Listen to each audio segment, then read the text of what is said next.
Искариотын Юдасын итгэл. Энэ агуулгын хүрээнд та бүхэнтэйгээ хамт Бурхны үгсээс судлая. Искариотын Юдас бол та бүхний сайн мэдэж байгаачлан Есүсийн 12 шавийн нэг байсан. 12 шавийн нэг байсан Искариотын Юдас яагаад Есүсээс урвж түүнийг худалдав? Библиэд тэмдэглэснийг харвал зөвхөн эд мөнгөнд шунсан шунал нь үннийг харах нүдийг нь сохолсон байдаг.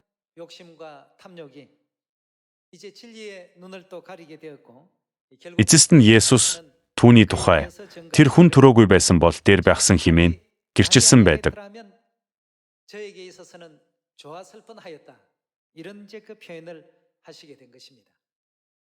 Гэхдээ эд мөнгө бидний амьдралд байх ёсгүй гэсэн үг биш ч гэлээ. Эд мөнгнөөс болж эцэстээ итгэлээ орхиж, үннийг алдаж, Бурханаас уруух мунхаг үйлдэл Сионд хизээж гарах ёсгүй биз дээ.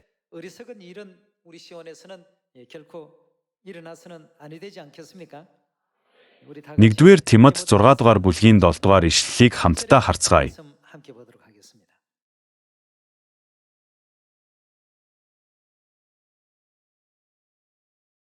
Учир нь бид ертөнцид юу ч авчраагүй, мөн юу ч авч гарч чадахгүй. Хэрэв хоол хүнс, хувцас хунар байвал эдгээрээр бид сэтгэл хангалуун байх болно. Харин баяжих хүсэлтэйчүүд нь уруу татлага ба урх, зүсэн бүрийн мунхаг, хор хүнэлтэй хүсэлд ундаг. Эдгээр нь хүмүүсийг үгүрэл ба сүрэлт живүүлдэг. Учир нь мөнгөнд дурлах нь хамаг муугийн үндэс мөн. Шунсан зарим нь итгэлээсээ. Яаж гисэн байна? Итгэлээс төөрөхөд хүргэдэг олон хүчин зүйл байдаг. ертөнцийн алтар нэрийг хүсэх хүсэл, заримдаа эд мөнгөнд шунах шунал, заримдаа эсрэг хүйсийн асуудал, заримдаа үүнээс гадна тоо томшгүй олон зүйлс биднийг Тэнгэрийн хаанчлалд ороход саад тодхоор тэглэх чулуу болдог.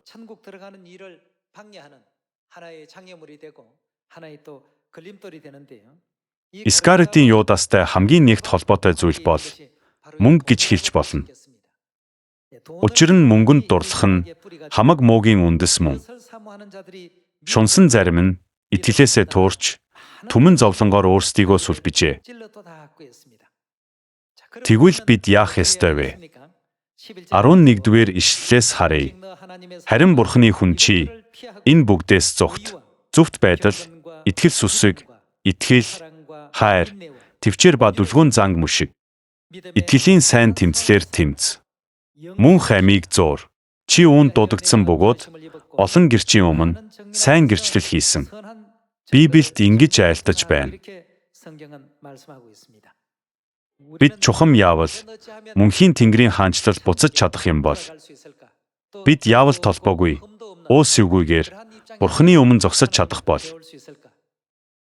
бидний бодол санаа ийм зүгт чиглэх ёстой босуу. Эд хөрөнгө гих шан хөлсийг мэдээж шудраг хөдөлмөрөөрөө олж авах тохиолдол байж болох ч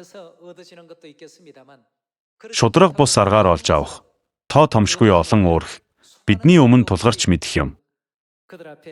Тэгвэл Искариотын Юдасын итгэл гэсэн өнөөдрийн сургаалын агуулгаар дамжуулан Искариотын Юдас Есүсийн 12 шавийн нэг байсан ч түүний дэргэд үргэлж юу хамт байсныг олж мэдцгээе.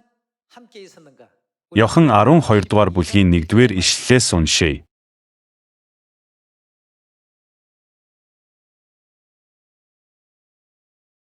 Алхасал баяраас 6 өдрийн өмнө үхлээс амьлуулагдсан Лазарын байсан Битаанд Есүс иржээ.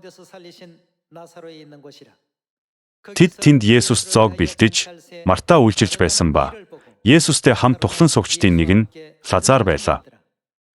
Тэгтэл Мария маш хүнтэй цэвэр нардын 1 литра үнэрт тос аваад Есүсийн хөлийг тосолж үсээрээ арчив. Гэр нь тосны анхлам үнрээр дүүрлээ. Харин шав нарынх нь нэг түүнийг барьж өгөх Искариотын Юдас. Яагаад энэ тосыг 300 динараар зарж ядуус төгсөнгүй вэ гэв. Тэрээр ядуусын талаар санаа тавьсандаа бус, харин юу гэсэн бэ? Хулгайч байсан гэжээ. Тэр хулгайч байсан. Тэр мөнгөний хүүдийг барьж, дотор нь хийснийг яадаг байж уу? Авчихдаг байжээ. Тэрээр ерн Бурхны ариун эд зүйлд гар хүрдэг, сүнс болон махан биеэр хулгайч байсан юм. Тэгтэл Есүс түүнийг орхи, миний оршуулгын өдөрт зориулж, Мария үүнийг хадгалаг. Тэр ядуусыг үнэхээр өрөвдсөндөө ийм хэлсэн юм биш. Харин тэрхүү үнэтэй тосыг зарж, 300 динар гих асар их мөнгийг мөнгөний хүүдэд хийвэл өөрөө шамшигдуулах боломж гарна гэж бодсондоо тэр.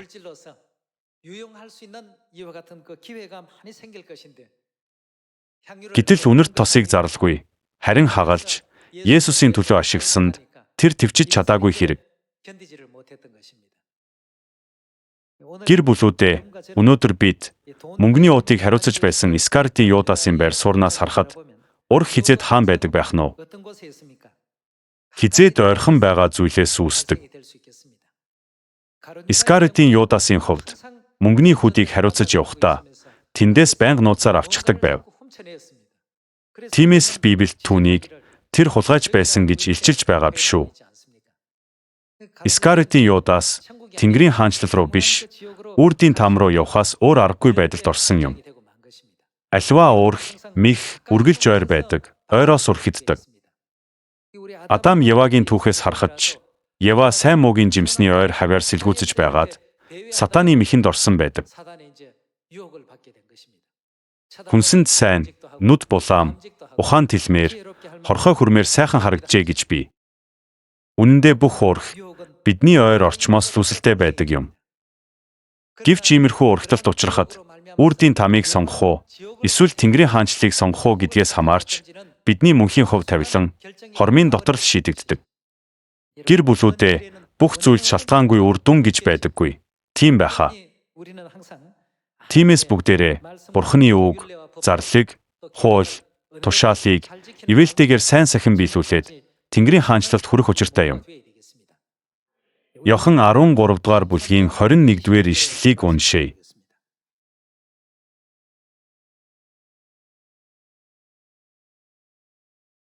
Есүс эдгээрийг хэлээд сүнсэндээ шаналж гэрчлэн үннээр би та нарт хэлье. Та нарын нэг чинь надаас урууна гэлээ. Хэний тухай ярьж байг нь мэдэх гэж гайхшран шав нар нь бие биенээ ажив. Шав нарынх нь нэг Есүсийн хайрлсан хүн, Есүсийн цээж налаад сууж байлаа. Тэгтэл Симон Петр түүн рүү дохиж, хэний тухай тэр ярьж байг асуугаач гэв. Есүсийн цээжийг налан байхдаа тэрээр, "Эзэн, тэр хэн юм бэ?" гэсэн. Есүс, "Энэ талхыг би дүрээд хинд өгнө." Тэр нь мөн гэж хариулаад, талхны хилтерхийг дүрж, Искариотын Симоны хүү Юдаст өгчээ. Талхны хилтерхийг аваад түүнд Сатан шүглэв. Тэгтэл Есүс Юдаст үйлдэх юмаа түргэн үйлд гэлээ. Харин тухлан суугчдын хинэнч юуны улмаас Есүс тэгж хэлснийг мэдсэнгүй. Энэ мэтээр Бурхны ариун эд зүйлд үргэлж шунаж, бузар санаа бодлоор гараа хүргэх үйлдэл нь эцэстээ Сатаныг дотроо оруулах, уршиг дагуулсан хэрэг. Бид зөвхт байдал, итгэл сүсэг, үннээр дамжуулан Бурхны хаанчлалын талаар итгэл найдвараа ивэлтэйгээр хадгалах ёстой гэдгийг Искариотын Юдасаас авсан сануулгаар дахин нэг бодох хэрэгтэй юм. Өнөөгийн энэ үед ч хүмүүс эд материалын шуналд маш их автсан байдаг. Тэд мөнгийг ертөнцийн бүх асуудлыг шийдэх түлхүүр гэж ийм хэмжээнд боддог болоод байгаа. Энэ нь аль ч цаг үед байдаг зүйл боловч эцсийн өдрүүдэд ийм сэтгэлгээ бүрч хүчрхэгжих болно гэж Библи бидэнд сануулдаг.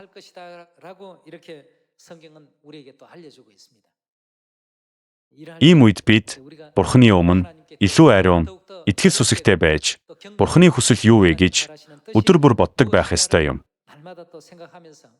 Энэ дэлхийн юу ч биш юмд сохорч, мөнхийн Тэнгэрийн хаанчлалыг алдах, мунхаг үйлдэл хийж явж болохгүй.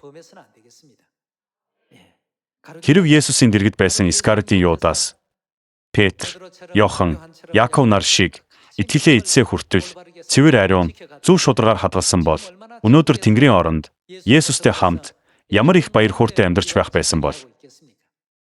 Гэвч ариун зүйлд гар хүрч ирсэн буруу зуршил, буруу хэв маяг нь Есүсийг 30 мөнгөн зоосоор зарж, үрдийн тамыг сонгох, бузар муу зам руу эргэлт буцалтгүй хөдөлсөн юм.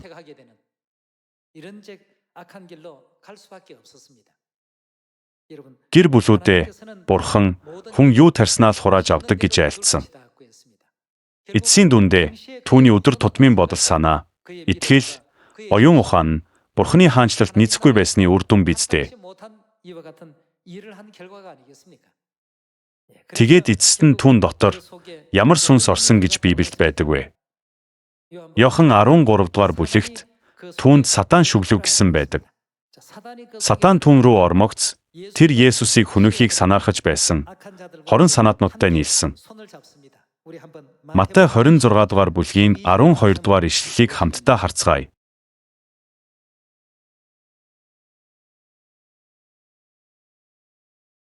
Энэ эмэгтэй би дээр минь үнэртнийг цутгаснараа намайг оршуулгад минь бэлтгэв. Үннээр би та нарт хэлье.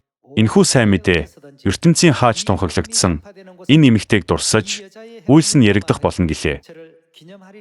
Тэр үед 12-ын нэг Искариотын Юдас ахлах тахилч нарт очиж түүнийг та нарт барьж өгвөл та нар надад юу өгмөр байна гэхэд тэд түүнд 30 мөнгөн зоос тэнцлэв.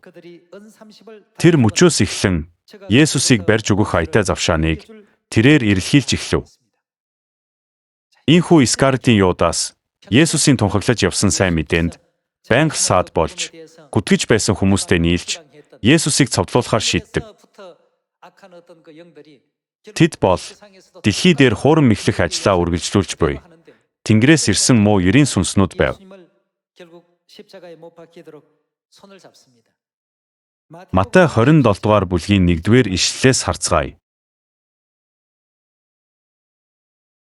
Өглөө эрт ахлах тахилч нар ба ард олны ахлагчид Есүсийг алуулахаар зөвлөлдөн түүнийг хүлж аваачаад захирагч Пилатад өгөв. Түүнээс урвсан Юдас түүний ялагдсныг хараад харуусаж 30 мөнгөн зоосыг ахлах тахилчид болон ахлагчдад буцаан өгч би гим зэмгүй цуснаас урвснараа нүгэл үйлдлээ гэхэд тэд энэ бидэнд хамаагүй өөрөө мэд гэв. Юдас мөнгөн зоосыг сүм дотор чулуудаад зайлан явж яасан гэж байна.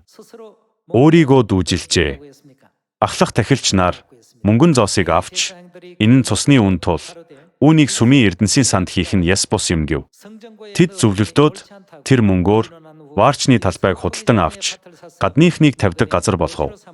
Тиймээс тэр талбай энэ өдрийг хүртэл цус талбай хэмээгдэх болжээ. Энэ бүх үйл явдал ч мөн бичигдсэн зүгнэлийг биелүүлэх гэсэн Бурханы хүсэл байсан юм. 8 дугаар ишлэлээс үргэлжлүүлэн харцгаая. Тиймээс тэр талбай энэ өдрийг хүртэл цус талбай хэмээгдэх болжээ. Тийхүү иш үзүүлэгч Иеремягаар хэлүүлсэн биелэгдсэн бөгөөд тэр Израилийн хүүгүүдийн түнд тогтоосон үн 30 мөнгөн зоосыг тэд авч эзний надад айлцсан ёсоор ваарчны талбайг худалдан авав гэж хэлсэн байжээ. Энэ дэлхий дээр хийгдсэн үйлдэл бүр Тэнгэрийн оронд ч мөн холбогддог. Энэ дэлхий дээр Мария юу хийснийг бодож үзье. Өнөөгийн жишгээр бол хэдэн жилийн цалингаа нэг дор өгч байж авах боломжтой. Тухайн үедээ тийм л ховор нандан үнэрт тос байсан юм. Гэвч тэр Есүсийн төлөө үүнийгээ харамлаагүй. Үүнийг харсан Искариотын Юдас ихэд зэвүүдсэн яагаад ийм үрлэгэн байна вэ гэсэн байдаг. Энэ бүхнээс харахад Мария үнэрт тосыг хайран гэж үзээгүйдээ биш, тэр тосноос илүү хэнийг үн цэнтэй, эрхэм гэж үзсэндээ тэгсэн бэ. Есүс түүний хувьд илүү үн цэнтэй нэгэн байсан учраас тэр үүнийг ухаарч ийхүү үйлдсэн юм. Гэвч Искариотын Юдас бол Есүсээс илүү үнэрт тосонд үн цэн өгсөн мунхаг итгэлтэй байсан. Ингэснээр түүний энэ хорон муу сэтгэл нь улам бүр даамжирсаар Сатан түүнд орчихсон. Эцэст нь Юдас Есүсийг загалмайд цовдлуулахаар урвсан ч авсан 30 мөнгөн зоосоо хэрэглэж чадалгүй, өөрийгөө дүүжилж золгүй төгсгөлтэй учирсан байдаг.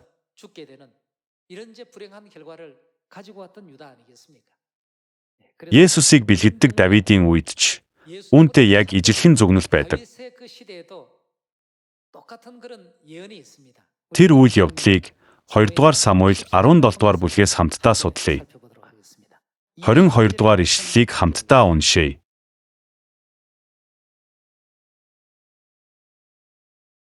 Тэгээд Давид болон түүнтэй хамт байсан хүмүүс бүгд хөдлөн Йордан голыг гатлав. Үр цайх үеэр бүх хүн Йордан голыг гаталж дуусжээ. Өөрийнх нь зөвлөгөө бүтээгүйг харсан Ахитофел. Ахитофел бол Давид хааны зөвлөх байсан юм. Гэвч Давидыг хэцүү байдалд ороход Ахитофел урвж, дайсных нь талд зогсон, тэдэнд зөвлөгөө өгсөн боловч Бурхан Ахитофелийн зөвлөгөөг хүлээн зөвшөөрөгдөхгүй байхаар зохицуулсан байдаг.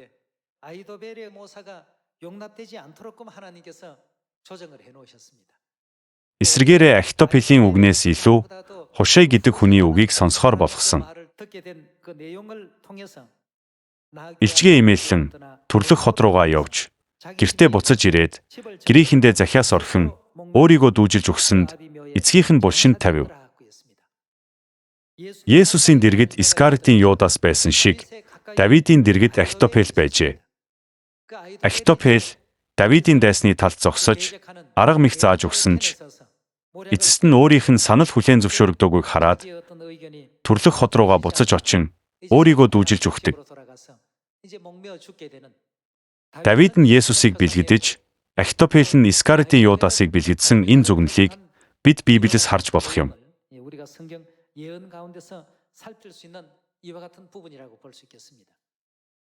Давид ба Есүс, Ахитофел ба Искариотын Юдас.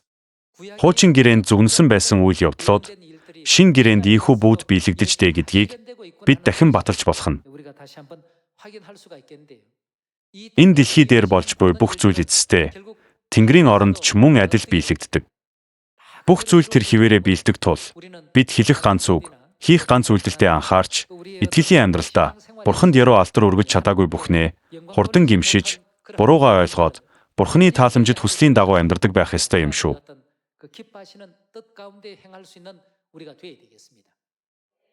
Одоо бол бид бүхнийг бүрэн мэдэхгүй. Гэвч Бурхан бүх хүнийг үйлсийнхэн дагуу шүүх эцсийн өдөр тэр бүх зүйлийг зохих ёсоор нь зэгцлэх болно. Тиймээс Сионы хүүхдүүд бид хаашаач явсан, эцсээ хүртэл талархах сэтгэлээ алдалгүй, итгэмжтэйгээр дагах үүргээ биелүүлэх ёстой биз дээ. Бурхан махан биеэр энэ дэлхийд ирэхэд зуутын дараа махан биеэр ирсэн Бурханд хэрхэн хандсныг, Закхай түүнийг хэрхэн хүлээн авсныг, Мария энэ дэлхийд ирсэн Бурханд ямар сэтгэлээр үйлчилсэн зэргийг сайтар ажиглаарай. Энэ дэлхий дээр тийм үйлцсэн хүмүүс Тэнгэрийн хаанчлал явах нь дамжиггүй байсан. Тэд Тэнгэрийн оронд очоод ч мөн тэгж үйлдэх хүмүүс учраас тэр. Харин Искариотын Юдас шиг хүмүүс Тэнгэрийн оронд очсон ч мөн л ийм үйлдэл гаргах учраас Бурхан энэ дэлхий дээрх тэдний бүх үйлдлийг урьдчилан ажиглаж байдаг. Энэ нь яг л Канаан нутагт орсныхоо дараа хийх үйлдлийг нь цүлийн 40 жилийн амьдралд Бурхан Израильчуудыг урьдчилан шалгасантай адилхан зүй тогтол юм. Тийм учраас өнөөдрөөс эхлэн шин сэтгэл, шин сүнсээр ариун сүнс дотор алхаж, ариун сүнсний хүслийн дагуу амьдардаг байцгаая бүгдээрээ. Давид бол Есүсийг бэлгэддэг хүн гэдгийг бид сайн мэдэж байгаа ч гэлээ. Иремья 30 дугаар бүлгийн 9 дугаар ишлэлийг харцгаая.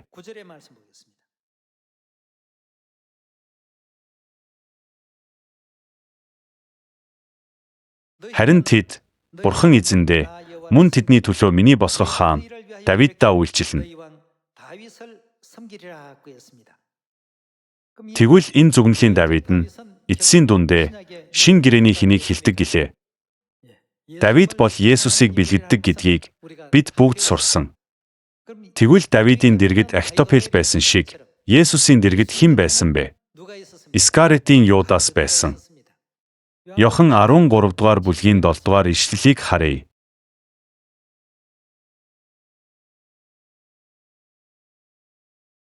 Есүс хариуд нь чи миний юу хийж байгааг одоо мэдэхгүй. Би яагаад ингэснийг чи одоо мэдэхгүй. Харин чи хожим ойлгоно гэлээ.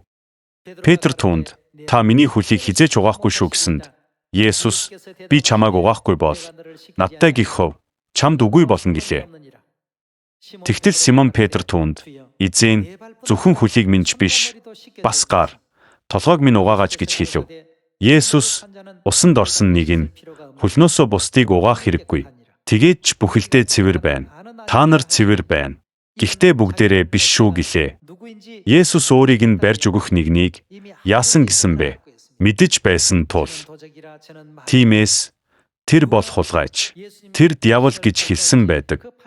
Хэн өөрийг нь зарахыг Есүс хэдийн маш сайн мэдэж байсан. Та нар бүгдээрээ цэвэр биш шүү гэж айлтжээ. Иохан 17 дугаар бүлгийн 12 дугаар ишлэл. Тэдэнтэй хамт байхдаа би надад өгсөн нэрээр тань тэднийг хамгаалж байсан.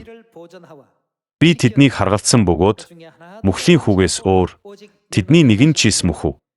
Энэ нь бичвэр биелэгдэхийн тулд ажээ. Энэ хэнийг хэлсэн үг вэ? Дүгнэж хэлэхэд Искариотын Юдасын тухай үг юм. Есүс үүнийг мэдсээр байж Искариотын Юдасыг эцсээ хүртэл дагуулan явж түүнтэй хамт байсан. Марк 14 дугаар бүлгийн 20 дугаар ишлэлийг харъя.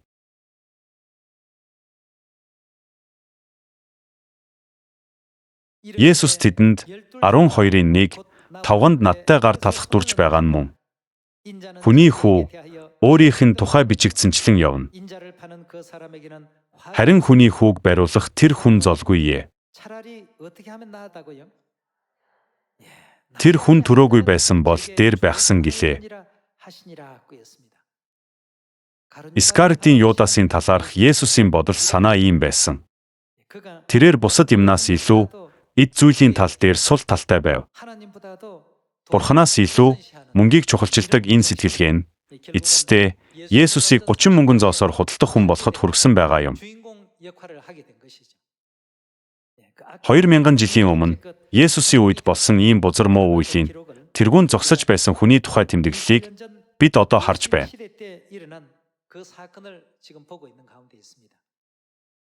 Та бүхэн байсан бол ямар хүнийг Тэнгэрийн хаанчлалд оруулж, ямар хүнийг орохыг нь хориглох байсан бэ?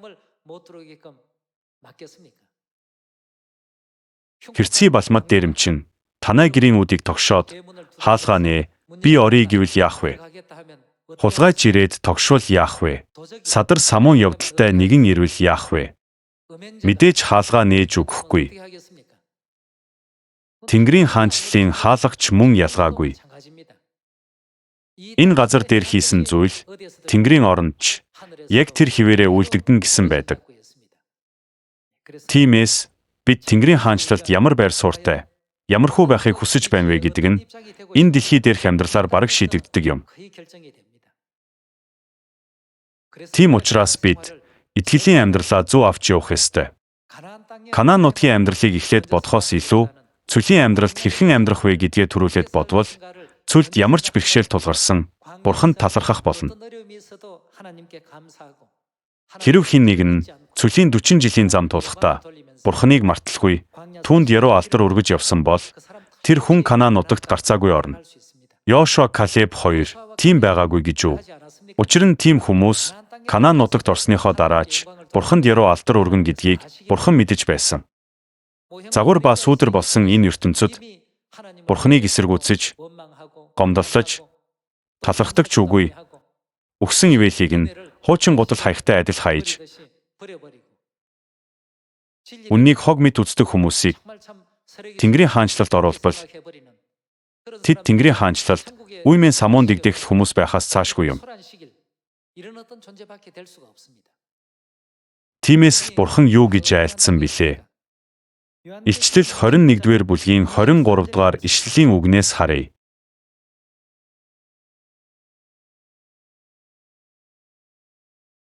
Хотод гэрэлтүүлэх нар сар хэрэггүй ажээ.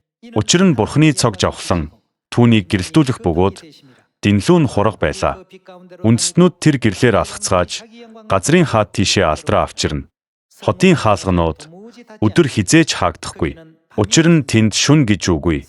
Тэд үндэстнүүдийн алдар хүндлэлийг тийш авчирна. Аливаа бузар ба жигшүүрт зүйл үйлдэхсэд худал хуурмаг нь хизээж тийшээ орохгүй. Харин зөвхөн хурганы амийн номд нэрс нь бичигдэгсэд л орох ажгүй. Ийм л хүмүүс Тэнгэрийн хаанчлалд орно. Бурхны үгэнд яс бусыг үйлдэгч та нар надаас зайл химэн хуусан шалтгаан нь хэрэв тэд Тэнгэрийн оронд орвол дахиад л Бурхны тушаалыг зөрчиж яс бусыг үйлдээд тогтоол, зарлиг, хуулийг эвдэх болохоор л тэр юм. Тэнгэрийн хаанчлал дахин хизээж тийм газар болох ёсгүй. Тиймээс л эцсийн эцэст Тэнгэрийн хаанчлалд ийм хүмүүс хизээж орж чадахгүй. Зөвхөн хурганы амийн номд нэрсэн бичээстэй хургийг хаашаач явсан үргэлж талархах сэтгэлээр баяртайгаар дагдаг. Бурхны тушаал болон Бурханд итгэх итгэлээ ивэлтэйгээр нандинан хадгалж эцсээ хүртэл хамт байж чадах хүмүүс л орно. Учир нь энэ дэлхий дээр ийхүү үйлцэн хүмүүс Тэнгэрийн оронд ч яг тэр хിവэрэ байх болно. Тэгээд л итгэлийн амьдралаа зөв авч явцгаая гэдэг юм. Тэнгэрийн хаанчлалыг бодон энэ дэлхийн бүх зүйлд эрүүл ухаантай хандаж, өөрийгөө захирч, төсвөр төвчээртэй байна. Ах дүүсийн хайраар нэгнээ хайрлаад, хайраар эвлэн нэгдэж, ив итэй байж, Тэнгэрийн хаанчлал руу явцгаая гэх мэт сургаал, ийм учраас л Библиэд бичигдсэн байдаг юм. Тиймээс Библиэд Тэнгэрийн хаанчлалд орох хүмүүсийг асуудал үүсгэгчд бус, харин инхийг сахиулагчд гэж илэрхийлсэн байдаг. Бид бүхэн инх тайвныг бий болгодог байр суурьнд байх ёстой юм. Бид Искариотын Юдас шиг асуудал үүсгэгч болж, Есүсийн сэтгэлийг зовоож, зовлон шаналл өөрүүлж, эцэст нь түүнийг загалмайд цовдлуулах байдалд хүргэх хэрэгтэн болох ёсгүй юм.